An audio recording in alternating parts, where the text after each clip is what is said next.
Test.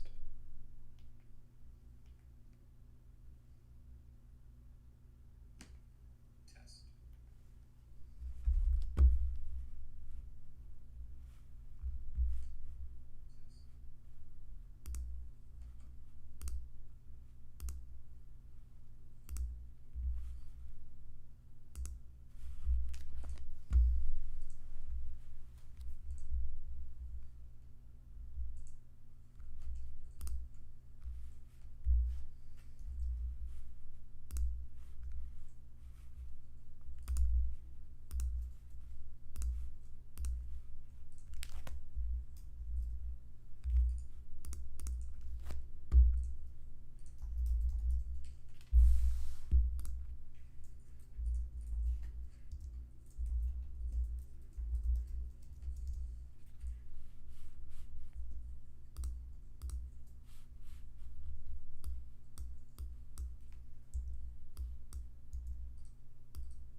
Alright, guys, we'll get started.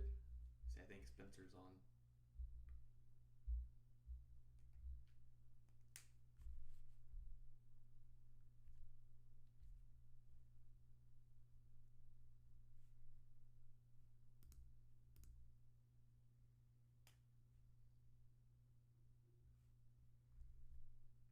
Cool.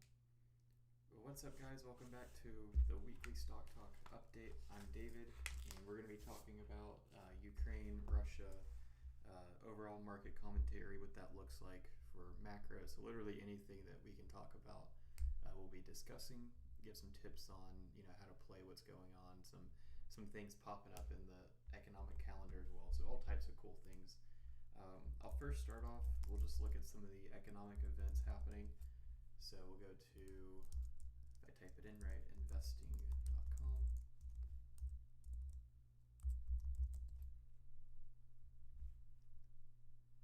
And then we can actually go to the economic calendar and we can check out what's going on. So when we check out the economic calendar, a few of the things that we're seeing that will actually happen this week, some of the important things. Tomorrow we have, let's see, get down into Tuesday. I think we have some of the PMI stuff coming out. We have a lot of the rest of the world, Europe, whatnot, reporting. We have house prices, like I said, PMI, services PMI, some treasury auctions. Let's see, anything else good? Some more MBA mortgages applications. Those will be interesting to see whether or not those are going up or down. Crude oil, as always. Job claims, some GDP numbers. So that'll be interesting to see how those stack up. I bet they'll be pretty high because it's not going to take into account what's happening right now. It'll be taken into account Q4, which was overall pretty good. I mean, compared to what's happening now, it was Q4 is really, really nice. More oil stuff. A lot of oil and energy actually comes out on the Thursdays. You get some of the preliminary stuff on Wednesday. And we get into Friday. Then we just have some more CPI type stuff, consumer sentiment. So that'll be interesting to see. Some more home sales. So really just end of month type things that we'll be seeing. So I'm not really opinionated on any of them. I think the PMI will be relatively high, and then we'll have the consumer sentiment will be pretty low.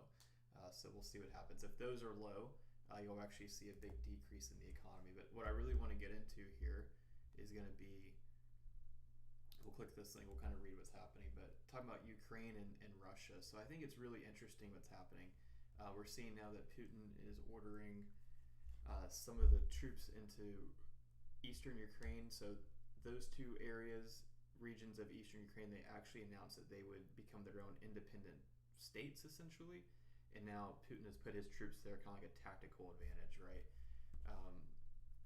So he gets on TV. Putin, talks, airs his grievances, so to speak, against NATO.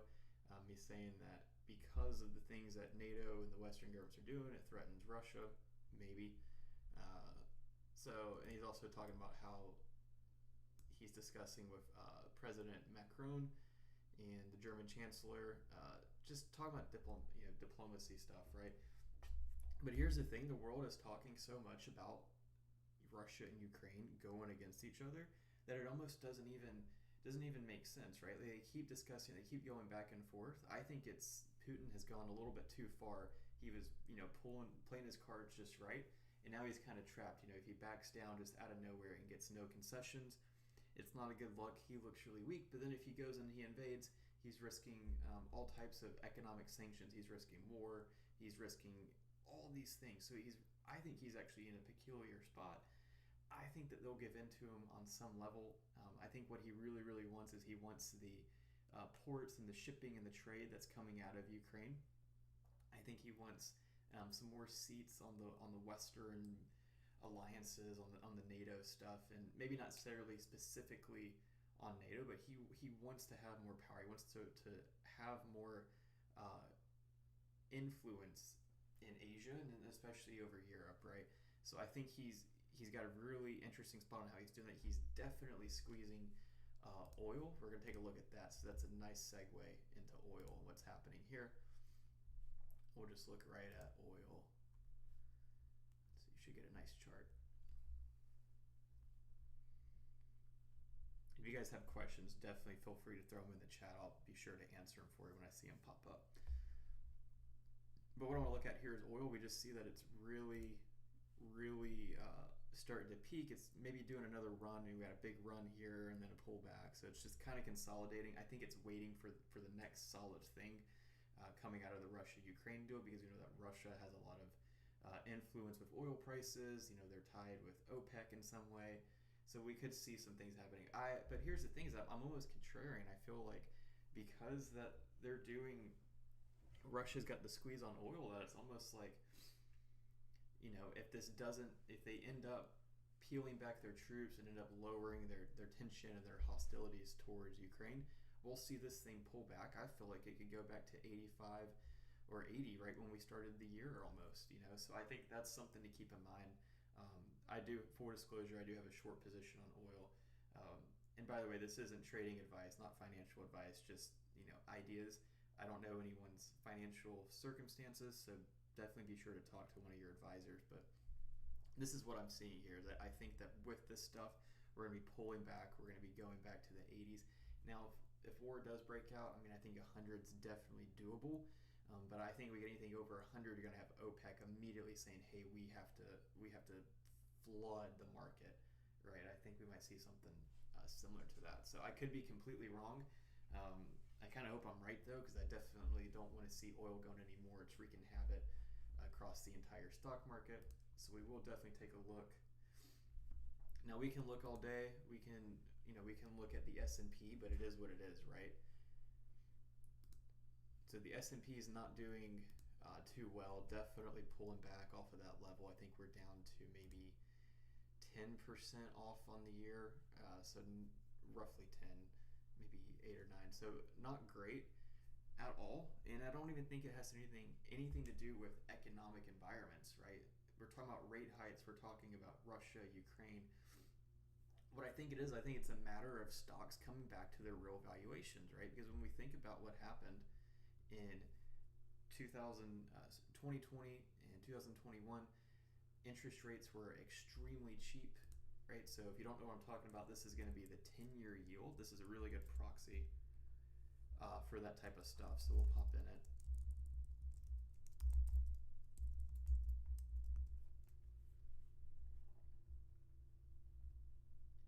We'll look at the 10-year. We'll kind of get an idea of where interest rates are and in relation to what's happening. So we'll hit the 5-year. So we can see that right when 2020, the pandemic hits, interest rates go to super low. Because this was really low, it just means that it actually just means that at this point, money was very, very cheap for companies to pick up. So companies would end up actually buying or receiving a lot of debt. They would take on a lot of debt to boost their operations, to either see them through the pandemic, to invest in some CapEx stuff.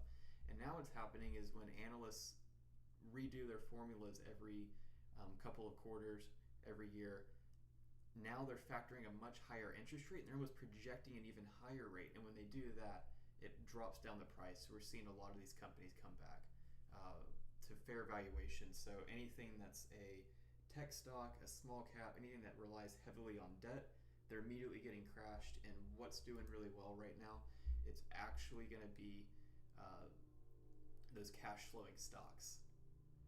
So we'll look at something really quick. I think this is great. This is from Cap IQ. It's showing what's working the most. And I sent this to one of our guys, Kyle. He's pretty smart, and I think he agreed with me on this. But this is what's working so far in the stock market. So if we had to pick one valuation tool to use, the one that's doing the absolute best right now is EBITDA to enterprise value. So essentially measuring earnings before interest, taxes, depreciation, amortization against the enterprise value, which is essentially a function of market cap plus the debt of the company. That's the easy way to explain it. Just basically measures how much are these companies making against what are they actually worth, and the better the number, the better the stock is going to do. This is what we're seeing. This is really the trend from second quarter of 2020, and it looks like it just did absolutely great from there. Had a good job in Q1 of 21. One that we've looked at as well is a lot of the sales ratios, the sales multiples. That looks great, and anything that's coming in on let's see here, just pure valuation, right? So stocks that are just trading at a good valuation, trading it where they should, they're being rewarded, and that's an awesome thing to see, right? So if you've been following us from the beginning, you would have known that we wanted to pick good cash flowing stocks. We wanted to pick things that are going to do absolutely great in the market, and it looks like we have that so far, so that's awesome to see. Cool. So we'll go back, see here, to CNBC. I think that was roughly it as far as some of the macro stuff that I wanted to cover. Very, very light on the macro. It's at this point where it's really difficult to play geopolitical risk. If we're going to play geopolitical risk, you have to be a lot smarter than most people. And if we knew it was going to happen, it'd be priced into the market. I don't think we do. So that's why we're seeing things just head lower, trend lower, de-risking off of the portfolios and almost in this consolidation pattern, just like we saw with oil a few seconds ago, right? So I think that makes sense. And then the next thing I want to look at is actually going to be, this report's going to come out tomorrow, but we'll look at the most recent one we have. This measures basically how strong is manufacturing. Anything over 50 is a good number. It means that we're good, we're growing. Anything under that, not so great. So we'll see here that the headline number, the composite number is 58.7. It's not great, but it's not bad either. The biggest thing that's interesting to see is that new orders are actually growing, but they're starting to grow at a slower rate. Okay. Same thing here with manufacturing growing, but at a slower rate. Employment growing and getting even faster, so more employment's happening. Inventories are growing, but at a slower rate. Customers' inventories are, it says that the customers' inventories are too low, but if we look at here, we've got the number from November was 25.1, and we have the number in December, which was 31.7. So at 6.6% growth, pretty solid. And I think customers are getting their inventories back. It'll take, in my opinion, maybe 5 to 6 months to see, inventories come back and hopefully prices coming down to a better level. Some of the things that they're saying right now, and some of these are a little backed off because of what's happened in the recent market, because this report is a month old. One thing that I'm interested in is transportation equipment. This is going to be vehicles. This is going to be anything that has to do with whether it's a car dealership or trucking, anything in this realm, transportation equipment. Continued strong demand has our production facilities produce these many vehicles as we have materials for. Capacity is limited to the global chip shortage. So I'm not an expert in the global chip shortage, but I will tell you that TSM is making an investment, Intel's making an investment, AMD is making an investment, even Micron. So everyone is pulling their weight, and they're working really hard to get these chips back on. When we get the chips back on, what's going to happen is the price, the used car price index, is actually going to fall down, right? So if I go to, I think it's Manheim, I'm going to misspell it on purpose, but let's go here. The Manheim index. Okay. This is what I'm talking about, guys. You see here that the used car price index is absolutely off the charts. I mean, this is insane growth, right? This is what's causing used car prices to go up in value. This is why it's extremely hard to get cars, because the demand is so high. You can go sell your car that you've had for 5 years or 4 years at least, and get really close to breaking even. In some cases, I've heard of people making money, so that's insane. Now what's going to happen though is as we get more chips, this is going to come down, car prices are going to come down, more inventory. Now what does that look like for the company's revenues? I really don't know. I don't know how adjusted their prices are to the inflation, and I don't know if they sell more, if they have more cars, how quickly they can get their prices back down, and they can maintain that high sales level, at least on the dollar amount. So you guys have any ideas, let me know on that. Cool, so close out of that. I think that makes sense. If you're in the Discord group, you know that we, because of this index, the used price index, we are really short on Carvana. And it's turned out great. Carvana has been getting slaughtered because of the interest rates and all the macro stuff. It's really been getting killed. And because the used car price index is up so much. And as it starts to work down, Carvana loses a chunk of their revenue, which is awesome to see if you're short the stock.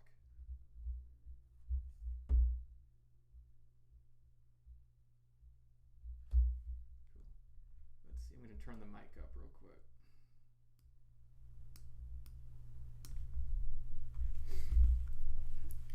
Cool, so we'll keep going. One thing that I wanted to take a look at here, this is just a cool trade idea. Hope you guys are following with me, but it's going to be IVB. So this is the biotech ETF. We're going to look it up. We're going to see what are the constituents in it. What are the things that are made up in this.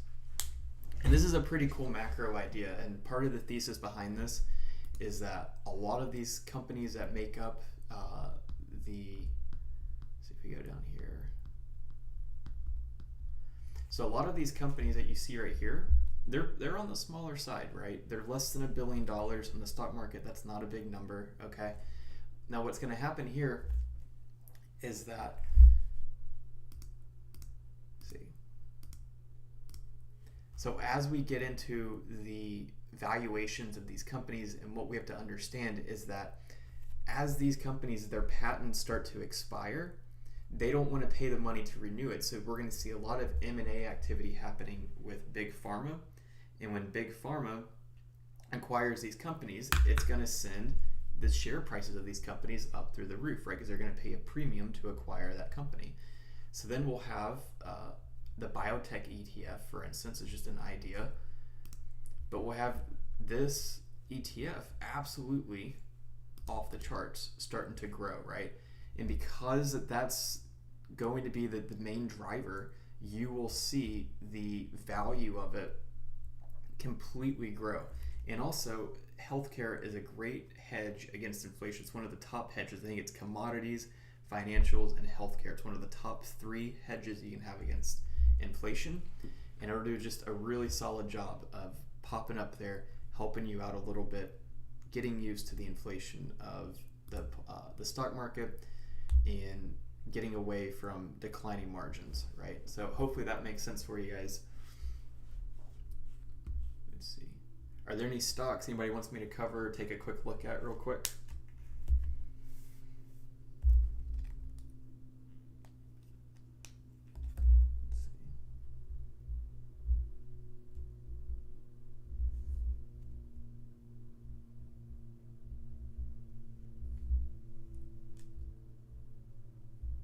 Well, apparently I missed a lot of the comments to raise the microphone up, so my mistake. You guys got me. Okay, so let's look at the first thing I see here is Square. I think this is Spencer talking about it. Oh boy, I haven't looked at this in a while.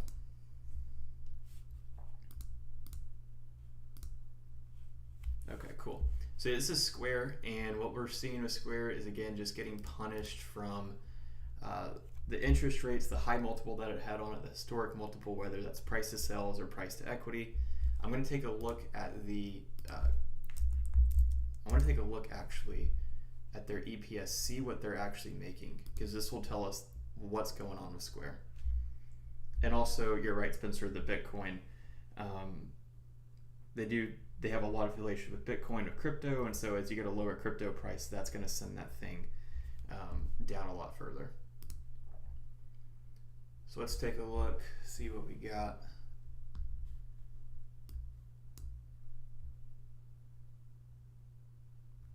Yeah, so they're making money on a pretty small level, and because this EPS number is so low and the price is so high, the investing community, the stock market feels like, and again, the market has absolutely no feelings, but the market feels like, okay, this stock is worth too much. We got to find it a much better multiple to be at, a much better price. People are going to sell that thing, right? Not that it's a bad company or anything wrong with it, right? I don't cover it enough to know the ins and outs, but I'm telling you that because of that very reason, the market's going to find it a fair price, and in the next 3, 4, 5 years, it'll get another big run, right? Hopefully that's the idea.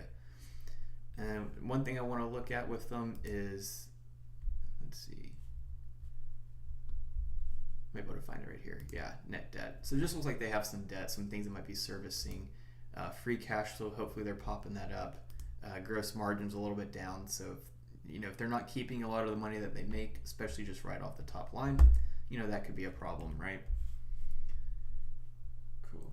Grant says LAC. Okay, LAC.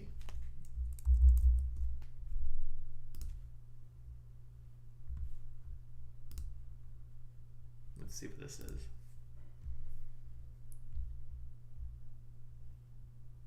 Cool. So lithium looks like with lithium, they might be an EV player. I'm assuming that's the logic behind that, Grant.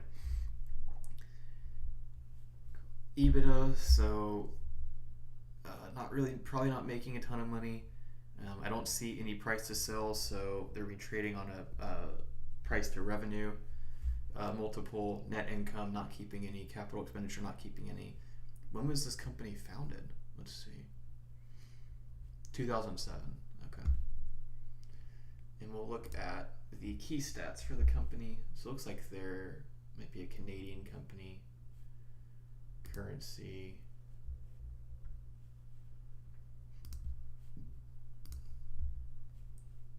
Yeah, okay.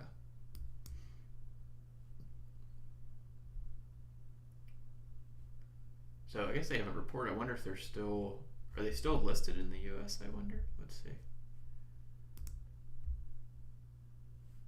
Because I don't see any revenue for them even listed, but they still have expenses. So I wonder if they're making money. We'll have to come back to this one, Grant, because I'm not too much sure what's going on with them not making any money. You know, what's the deal? Is Elon going to acquire them? I don't know. Let's see. All right, Spencer's talking to us. He says XOM. Grant says they haven't profited yet. Yeah, that makes sense. Yeah, so XOM, I think that's a great play if we're going to go against some of the big move happening in oil. I'm going to type it up really quick. Let me go to Trading View, just so I can show you guys the charts. This is pretty fun though, so I hope you guys are having a good time. This is a lot cooler than being on Discord. Okay, let's see. Yeah, okay, wow. So I don't know if Spencer probably remembers this, but we called this out right at the end of 2020, right in this range, and look at that thing go. So that was a really good call, a good macro call. And Spencer's saying time frame. Yeah, so I think Spencer's bullish on this, right? So, think about it, though. It makes sense. I mean, it's trading with oil. It's got a really strong correlation of oil. As oil costs more, they can charge more up to a certain extent, and they can make a lot more money. The one thing I've noticed that oil companies aren't doing right now is they're not really wanting to spend a lot of money through CapEx. So if I go to cash flow, capital expenditures, if I look at the trend, it's not the highest and it's not the lowest, right? A lot of that CapEx could go towards renting out the drilling, investing in the drilling, the rigs, the plants, the refineries, right? The stations, things like that. But I think that we're not going to see big growth in big oil until we get clarity. And so the clarity would come from a few things, right? Understanding what's happening with Russia, Ukraine. That's a short-term issue, but could have long-term implications, obviously. Understanding where the U.S. is going to sit with OPEC for the next, 5-10 years, right? This administration kind of letting OPEC do whatever, letting Iran do whatever. So that's going to have a big consequence on oil. And then also the last thing that I think is probably the most bullish driver for oil right now is going to be the electrification, right? So if I look at what the EPA is saying, I'm not going to pull up the chart because it's too much to dig on their website and find. But what we're going to find with the EPA, the Energy Authority, is that they're saying it's going to cost so much money. I think it's in the hundreds and hundreds and hundreds of billions of dollars to get from where we're at, our reliance on fossil fuel, up to where Grant's kind of thinking is the lithium ion, right? The lithium plants, the EVs, the electric vehicles, the renewable energy. And I think both plays are absolutely right. The more that we start restricting fossil fuels, we start restricting oil, we start restricting all those things, it's going to cause the price to go up. That's what we're seeing right now. That's why ExxonMobil is having a great time, is that we're seeing that the supply, the fears of oil just not being readily available, is sending all the oil stocks up. It's sending the futures up. And so once we get all that stuff, right, we get that figured out, I think it will be a bullish market for oil in the long term. So I don't know if 80 calls are the move right now, especially given the fact that I bet there's a lot of premium built in given all the recent speculation to the oil costs. So it might be better just to have the straight stock, maybe buy some cheap puts out of the money or something. But yeah, I like oil long term. That was the long answer to Spencer's call out. Let's see. Yeah, Spencer says pipeline explosion, Russian doing its BS, JPM. Yeah, I agree. I mean, they're all in it for the money. I think it's pretty close to see that, right? Grant says should be able to provide 250,000 EVs with batteries a year once operational. Could be a good long-term play, in my opinion. Yeah, I think so. We'll go back to that again. So they trade on the Toronto Exchange. They're a Canadian company. That's fine. So whatever we go over here will actually be in Canadian numbers, but the exchange is not too crazy. Cash and cash equivalents. They got some cash, it looks like, on the balance sheet. Let's see. First thing I want to see, what's the solvency of them? Where are they? Because if we're talking about long term, yeah, balance sheet matters a lot, right, Grant? I think Grant's an accounting guy, so he knows it. So total assets, 716, 188. Okay, top of my head, that's a pretty good ratio to have. Long-term debt looks like they've been piling that on, and you're going to need long-term debt in a business like this. Let's see. They do have a lot of cash, so maybe some of this liability that they have is sitting in the cash, right? Let's see what the equity looks like. Retained earnings, so not really making money. A lot of it looks like just from the common stock, right? So we get a little explanation. General partner, common stock. So that's just all that is. It's just the stock of the company. Let's see. Net debt. Yeah, so we take out cash minus debt. I'm sorry, I think it's debt minus cash. Yeah, debt minus cash. We've got this number. It's actually not a crazy amount of debt, to be honest. And then total debt. Yeah, it's not bad at all. Book value per share. Machinery. So yeah, I think this would definitely be a long-term play. I think it would, my advice would be check out the 10K, check out the 10Qs, read those things, understand the business, and if you like it, buy a basket, find some other EV players, or rather the lithium-ion players. Who knows that Tesla might even come in and start doing their own mining if it makes sense for them. That'd be a long-term play for Tesla to be able to do something like that. Capital structure, yeah, so they've used, this is actually a better one to use. Credit facility,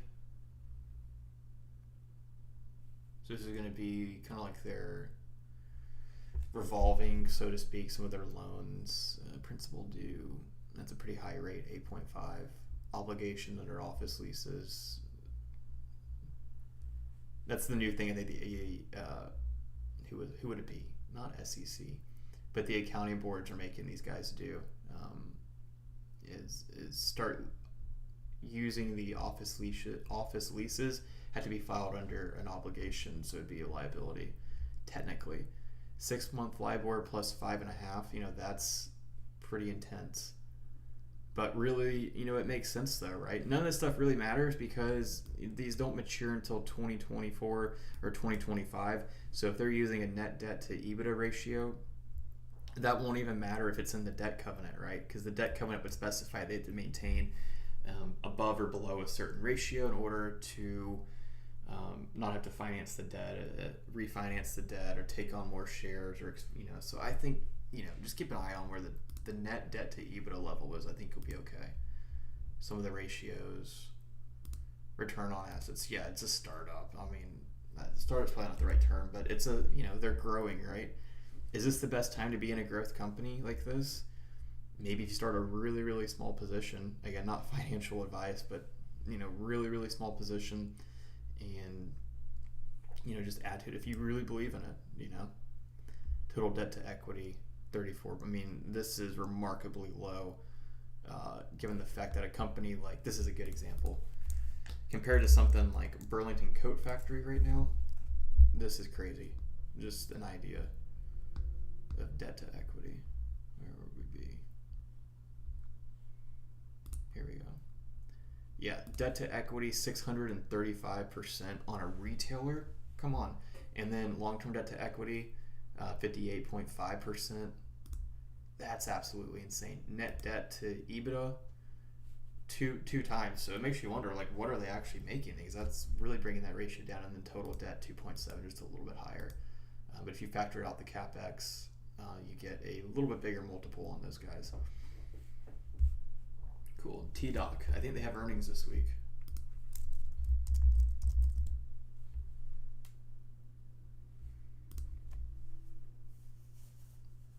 Let's see. They release earnings on the 22nd. I think that's tomorrow. I'm not sure if it's in the morning or not. Let's see. EPS.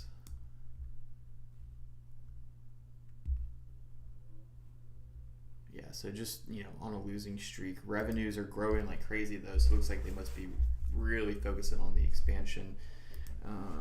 Maybe paying down some debt, too, so that could be taken away from some of the EPS measures. Cash from operations, making more money. That's awesome to see. Cash flow. I'm just looking at the trend. I'm not looking at absolute numbers. I'm just saying, okay, are the numbers getting bigger in each series that I look at? And they are, so that's nice. Effective tax rate, they don't really have one. I think you have to be making money to be taxed, or at least taxed like the big boys. Let's see, revenues growing on the quarterly basis. So it looks like they're expected to report a loss of 54 cents a share on the normalized. I think they might be using GAAP though, so 58 cents a share. And revenue of 546 and a half for Q4. Yeah, let's look at the chart.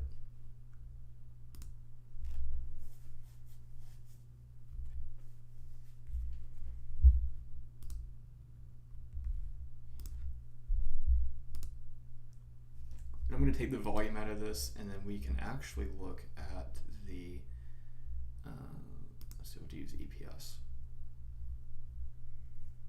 We just get an idea, right? So for a while, EPS was, pretty high relative to share price, and then right in 2020, it caught up, and looks like the stock moved on a non-fundamental basis because the EPS had been going lower than what was, this great trend right here. And then now we're seeing EPS through the roof, and that could be a lot of things, but I think it's really just the fact that they're making more money and they're managing to hold on to it, But you're right, it's definitely back at the 2019 levels. We're seeing it right there. Long term, could it be overvalued? I think long term potentially, we have to do a little bit more digging, but I think now we got to be really, really careful on these interest rate sensitive companies. These companies that don't have earnings, and how are they going to make money, or how are they going to keep the lights on? They have to go borrow money, right? If they're not keeping it. But we can go to income statement right here and see if that's true. And yeah, they're losing $811 million, at least for the last 12 months. So from beginning of the year to September 30th.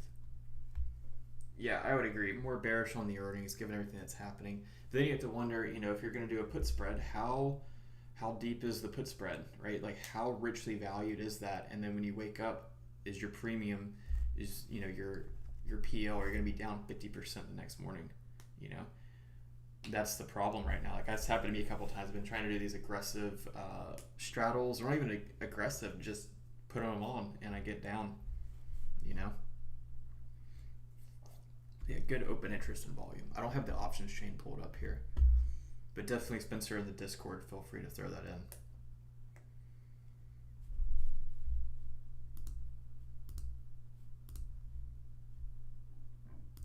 Let's see.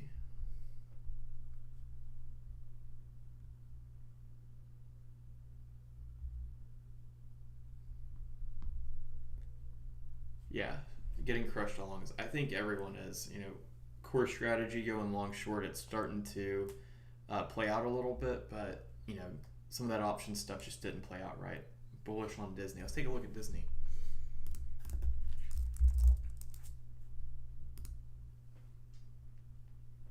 Let's see what we got. I think they actually did really good on earnings because those parks were open, right? Let's see.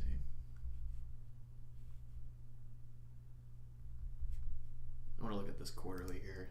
Year doesn't really matter at this moment.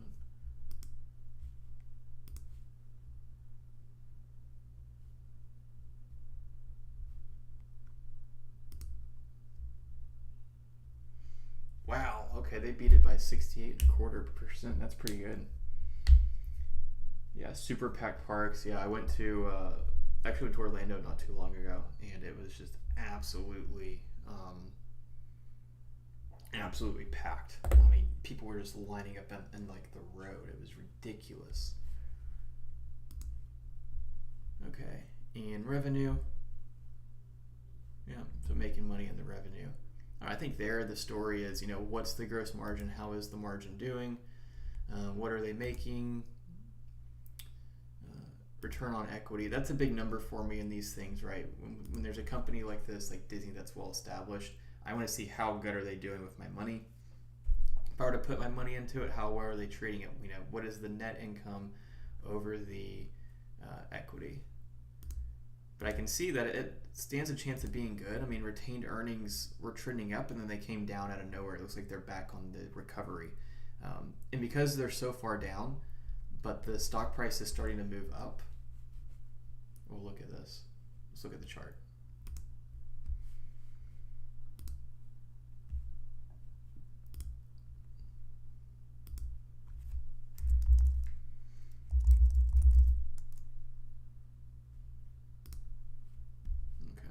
See. Add.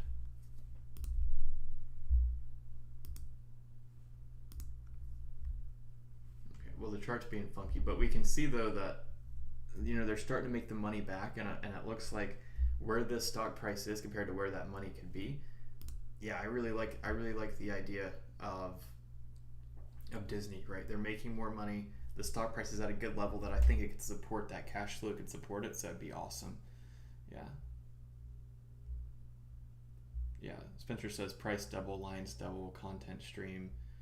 Yeah, and they did acquire 20th Century Fox, which I don't think is any big news, but I think it's now being fully accretive.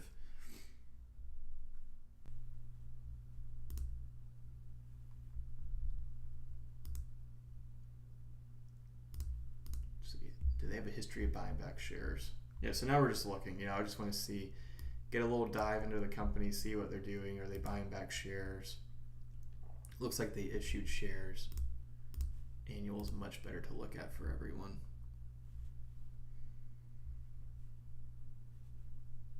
2018.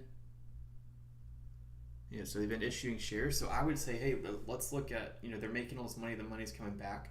I don't doubt if they do a share repurchase by end of year, and they might have even announced it in the last earnings call. I've been keeping up with it. So I think that would be great. Spencer says waiting for dividend to come back. I think that's the biggest thing. In my opinion, I almost don't want them to issue the dividend, because if they issue the dividend, how are they going to buy back shares? I would rather have my value returned back to me as a shareholder through share buybacks than I would dividends, because then I'm taxed on the dividends. All else holding equal, unless it's like a IRA or something. But knowing Spencer, it's not an IRA. He's a trader. So that would be cool, though. I think that'd be something neat to see. All right, anything else, guys? I think we're going to start winding it down. Spencer picked up a lot of shares at 140. He's a lot smarter than me. I did not pick up shares at 140. Wow. Well, he's making some money. Good job, Spencer. Crushing it. All right, guys. Well, I think that's everything. Thanks for hanging out with us. It was pretty cool. If you liked it, be sure to give it a like in the comments, in the little like button as well. Be sure to subscribe. We do these every Sunday. I know today is Monday just because the market's open tomorrow, so we'll do it the night before market opens for the week, so usually on a Sunday. So thanks, guys. It's been awesome. Spencer says check out Baba. We'll give it one last look because he knows that's my favorite. Oh yeah. And this is what I want to point out with Alibaba before we go.